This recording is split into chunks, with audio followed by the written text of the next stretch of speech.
আজকে ঘোষণা করছি যে বাংলার প্রত্যেক পরিবার, প্রত্যেক মানুষ, পুরুষ, নারী, বয়স্ক, শিশু, ছাত্র, যুব, হিন্দু, মুসলমান, দলিত, আদিবাসী, শহর, গ্রাম, প্রতি মানুষকে যারা আর কোনো স্বাস্থ্য পরিষেবার আন্ডারে নেই তাদের সবাইকে 100% আমরা স্বাস্থ্য সাথীর আন্ডারে আনছি। 1 ডিসেম্বর 2020 থেকে এই সিদ্ধান্ত কার্যকর হবে। পশ্চিমবঙ্গে বহু নার্সিংহোম হাসপাতালে আমরা মাঝে মধ্যেই দেখি রোগী পক্ষকে অভিযোগ জানাতে যে হাসপাতাল কর্তৃপক্ষ রাজ্য সরকারের যে স্বাস্থ্য সাথী কার্ড আছে তা গ্রহণ করছে না, তার জন্য অনেক রকম সমস্যার সম্মুখীন হতে হয় তাদের। এই মুহূর্তে আমরা বসে আছি কলকাতার অহিও হাসপাতাল এবং মেডিকেল সেন্টারে এবং কথা বলে নেব এখানকার কার্ডিওলজি ডিপার্টমেন্টে যিনি প্রধান রয়েছেন ডক্টর জয়তী রক্ষিতের সঙ্গে, এবং তার থেকে শুনবো স্বাস্থ্যসাথী কার্ড সম্পর্কে এবং তাদের হাসপাতালে কিভাবে স্বাস্থ্যসাথী কার্ড নেওয়া হয় এবং রোগীদেরকে চিকিৎসা পরিষেবা দেওয়া হয়। আচ্ছা, এই যে প্রশ্নটা তুমি আমায় করলে, এটা একটা খুবই গুরুত্বপূর্ণ এবং দরকারি প্রশ্ন। এখন দেখা যাচ্ছে যে আমাদের এখানে বহু রোগী যারা আসছেন, এবং শুধু কলকাতা শহর না, গ্রামাঞ্চলের দিক থেকেও যারা আসছেন, তারা স্বাস্থ্যসাথী কার্ড বলে একটি হেলথ কেয়ার কার্ড নিয়ে ওরা আমাদের কাছে আসেন, এবং এটি পশ্চিমবঙ্গ রাজ্য সরকার তাদেরকে দেয় তাদের স্বাস্থ্য পরিষেবার সাহায্যের জন্য। এই স্বাস্থ্যসাথী কার্ডটি খুবই একটি দরকারি এবং মূল্যবান কার্ড। তার কারণ হচ্ছে এই স্বাস্থ্যসাথী কার্ডটা দিয়ে অনেক পেশেন্টের অনেক রকম চিকিৎসার বহু রকমের সুবিধা রাজ্য সরকার আমাদের দেন, কিন্তু এটা আমাদের অনেক পেশেন্টই এটা সম্বন্ধে অবগত নন। সেই জন্য আমাদের এটা খুব ভালোভাবে জানতে হবে যে এই কার্ডটি কোন কোন ক্ষেত্রে আমরা ব্যবহার করতে পারি এবং কিভাবে ব্যবহার করতে পারি। এই স্বাস্থ্যসাথী কার্ডটার যেটা একটা সবচেয়ে বড় উপকারিতা, সেটা আমি একজন কার্ডিওলজিস্ট বা হার্টের বিশেষজ্ঞ হিসেবে বলছি যে আমাদের কার্ডিওলজির যে গুরুত্বপূর্ণ টেস্টিংগুলো হয়, যেমন ধরো অ্যাঞ্জিওগ্রাম, যেখানে আমরা একটি ছোট্ট চ্যানেল বা ক্যাথেটার পরিয়ে বুকের আর্টারির ছবি তুলে দেখি সেখানে কোনো ব্লকেজ আছে কিনা, সেই অ্যাঞ্জিওগ্রামটা পুরো রাজ্য সরকার পেশেন্টকে দিয়ে দেন। আমরা এই অ্যাঞ্জিওগ্রামের জন্য 1 টাকাও পেশেন্টের কাছে চার্জ করি না। তারপরে যদি পেশেন্টের বুকে কোনো ব্লকেজ দেখা যায়, সেই ব্লকেজটা খোলার জন্য আমরা অনেক সময় একটা, যেটা আমরা সাধারণ ভাষায় বলি তার জালি বা একটি স্টেন্ট পরিয়ে সেই ব্লকেজটি খুলি, এবং এই স্টেন্টের কস্টটাও এই স্বাস্থ্যসাথী কার্ড 100% কভার করে দেয়। পেশেন্টকে 1 টাকা বা 1 পয়সাও দিতে হয় না। যদি পেশেন্টের অনেকগুলো আর্টারিতে অনেকগুলো ব্লকেজ থাকে এবং সেই ক্ষেত্রে আমরা পেশেন্টকে বাইপাস সার্জারি অ্যাডভাইস করি, সেই বাইপাস সার্জারিরও 90% কাভারেজ আমরা এই স্বাস্থ্যসাথী কার্ড থেকে আমাদের হসপিটালকে দেওয়া হয়, এবং অনেকটাই কস্ট স্বাস্থ্যসাথী কার্ড দিয়ে কাভার্ড হয়ে যায়।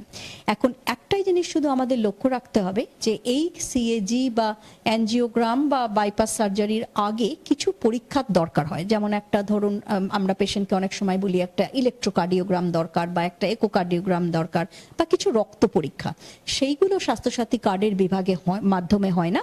সেগুলোর জন্য আমরা পেশেন্টকে খুবই অল্প পরিমাণে একটা চার্জ করি, যেটা আউট পেশেন্ট হিসেবে এই টেস্টগুলো হয়, এবং তারপরে পেশেন্ট স্বাস্থ্যসাথীতে একবার অ্যাডমিট হয়ে গেলে সেই স্বাস্থ্যসাথী কার্ডের মাধ্যমে আমরা হার্টের অনেকটাই প্রাথমিক চিকিৎসা এবং এই প্রসিজিওরগুলো স্বাস্থ্যসাথীর কার্ডের মাধ্যমে পেশেন্টদের হয়ে যাবে, এবং এতে পেশেন্টদের কোনো ফাইন্যান্সিয়াল লায়াবিলিটি বা আর্থিক কোনো অসুবিধা থাকার কথা নয়। এবং আমাদের হসপিটালে আমি এই 2 বছর প্র্যাকটিস করছি, আমি বহুদিনই বাইরে ছিলাম, এবং আমি এখানে এসে কার্ডিওলজি। তো গেল এই হাসপাতালের কথা যেখানে রোগীরা এইভাবে পরিষেবা পাচ্ছে স্বাস্থ্যসাথী কার্ডের, কিন্তু আমাদের রাজ্যে আমাদের সংবাদ মাধ্যমের খবরের মধ্যে দিয়ে অনেক হাসপাতাল নার্সিংহোমে উঠে এসছে যেখানে গ্রহণ করা হয় না স্বাস্থ্যসাথী কার্ড। এটা কেন? আচ্ছা, এবার তোমাকে বলি, এই স্বাস্থ্যসাথী কার্ডটা নেওয়ার জন্য আমাদের প্রত্যেকটি হসপিটাল বা নার্সিংহোমের কিছু করণীয় কাজ আছে, এবং সেটা একটু সময় সাপেক্ষ এবং করতে হয়। যেমন ধরো, প্রথমে পেশেন্ট আসে, আমরা সেই পেশেন্টকে দেখে আমাদের আমাদের পেশেন্টের যা প্রাথমিক ফাইন্ডিং বা এক্সামিনেশন ফাইন্ডিং, এগুলো লিখে একটা ইকো ইসিজি অ্যাটাচ করে স্বাস্থ্যসাথী বিভাগে পাঠাতে হয়।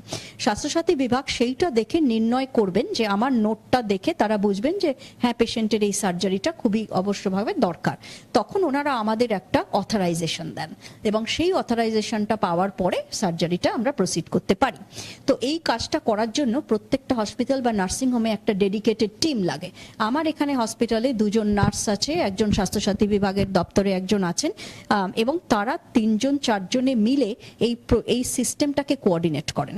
সুতরাং স্বাস্থ্যসাথী কার্ড নেবার জন্য আপনাদেরকে একটু খাটতে হবে, এবং সেইটা 3-4 জন মিলে এটাকে অর্গানাইজ করলে স্বাস্থ্যসাথী কার্ডে পুরো হার্টের চিকিৎসা সম্পূর্ণভাবে বিনা কোনো পেশেন্টের টাকা খরচে মেজর সার্জারিগুলো হয়ে যাবে। শুধু যেটা করতে হবে যে পেশেন্টকে একটু আগে আসতে হবে, আমাদেরকে দেখে আমরা যখন অথরাইজেশন লেটারটা পাঠাবো, ফাইন্ডিং দিয়ে পেশেন্টকে এক্সামিনেশন করে সেই অথরাইজেশন লেটারের ভিত্তিতে স্বাস্থ্যসাথী দপ্তর আমাদের জানিয়ে দেবেন যে এটা টু প্রসিড, ওকে টু প্রসিড, বা আমাদের অথরাইজেশন দেবেন, এবং তারপরেই আমরা সার্জারিটা করতে পারবো। সেটা হয়তো অনেক ক্ষেত্রে অনেক হসপিটাল বা নার্সিং হোম এটাকে সময় সাপেক্ষ ভাবে এবং সেই রাস্তা পদ্ধতিতে যেতে চায় না, কিন্তু আমাদের ওয়াইও হসপিটালে আমরা এখন মোটামুটি একটা সিস্টেমে পড়ে গেছি এবং আমরা এটা জানি যে কিভাবে করতে হয়, এবং আমরা প্রত্যেকটি পেশেন্টকে এই সুবিধাটা দিচ্ছি। আপনি অনেক সুন্দর করে এই বিষয়টাকে তুলে ধরলেন, কিন্তু আরেকটা প্রশ্ন থেকেই যায়, যদি স্বাস্থ্যসাথী কার্ড নিয়ে কোনো পেশেন্ট পার্টি সমস্যায় পড়ে, কারণ এটা আপনার থেকে সব থেকে ভালো জানতে পারবো, কোনো পেশেন্ট পার্টি সমস্যায় পড়লে হাসপাতাল কর্তৃপক্ষের সঙ্গে তাকে কথা বলতে গেলে বা সেই কার্ডটাকে কাজে লাগাতে গেলে সে কোন জায়গায় যাবে? তুমি খুব ভালো প্রশ্ন করেছো, এবং এটা নিয়ে আমরা রোজই এটা নিয়ে আমাদের সমস্যার সম্মুখীন হতে হয়। ধরো কোনো একটি পেশেন্ট এলো, আমরা তাদের স্বাস্থ্যসাথী কার্ডটি চেকের জন্য পাঠালাম, হঠাৎ দেখা গেল যে সেই স্বাস্থ্যসাথী কার্ডে পেশেন্টের নাম নেই। তখন আমরা আমার যে স্বাস্থ্যসাথী বিভাগের দপ্তরে যে ছেলেটি কাজ করে তাকে সেই সঙ্গে সঙ্গে বলবে যে আপনি এই কার্ডটি নিয়ে লোকাল বিডিও অফিসে চলে যান। বিডিও অফিসে গিয়ে কি করতে হবে আমাদের হসপিটাল থেকে খুব ভালো করে বুঝিয়ে দেওয়া হয়, এবং আমরা দেখেছি যে আমার লেখার নোটটি নিয়ে কার্ডটি নিয়ে ওরা যখন বিডিও অফিসে যাচ্ছে, বিডিও অফিসার 2-3 ঘন্টার মধ্যে সেই কার্ড ঠিক করে পেশেন্টকে পাঠিয়ে দিচ্ছে আমাদের কাছে। We proceed with the surgery. আমরা কার্ডিও বিভাগ ছাড়া আর কোন কোন ট্রিটমেন্ট স্বাস্থ্যসাথী কার্ডের আন্ডারে পড়ে? কার্ডিও বিভাগ ছাড়া আগে আমরা অর্থোপেডিক সার্জারির অনেকগুলো ডিফারেন্ট সার্জারির আমরা পেতাম স্বাস্থ্যসাথীর কাছে, এখন ওটা অনেকটাই বন্ধ হয়ে গেছে। অর্থোপেডিক সার্জারিটার সুবিধা আর সেরকম ভাবে আমরা পাচ্ছি না। জেনারেল সার্জারি, এখনো গল ব্লাডার সার্জারিটা আমরা ভালো মতো পাচ্ছি। হিস্টেরেক্টমি বা জিওআইএন সার্জারির কিছু কিছু সার্জারির কিছু অংশ কভার করা হয়, পুরো অংশটা দেয়া হয় না। সেটা আমরা পেশেন্টের সাথে কথা বলে নিই যে এইটুকু কাভার্ড, এইটুকু কাভার না, তাদের কি রেসপন্সিবিলিটি আছে আমরা বুঝিয়ে দিই। তারপরে যদি তারা প্রসিড করতে চায় তাহলে সেভাবে প্রসিড করা হয়।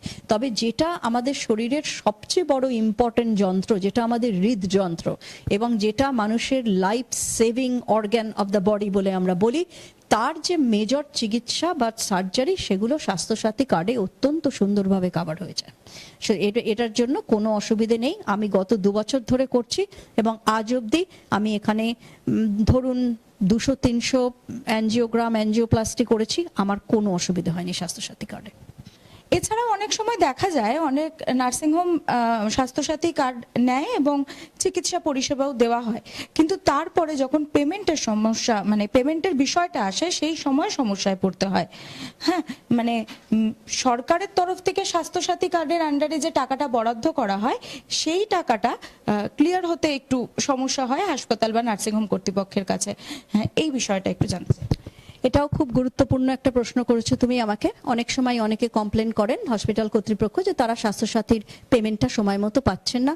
আমার যেটুকু সীমিত এক্সপিরিয়েন্স আমি এটুকু বলতে পারি, আমি গত 2 বছর আমি 2 বছরে যেটা দেখেছি, ঠিক 2 থেকে 3 মাস, অনেক সময় মোস্টলি 3 মাসের মধ্যে আমাদের পেমেন্ট আমরা পেয়ে যাচ্ছি, সেখানে কোনো অসুবিধা নেই, আমাদের কোনো অসুবিধা হয়নি এখনো।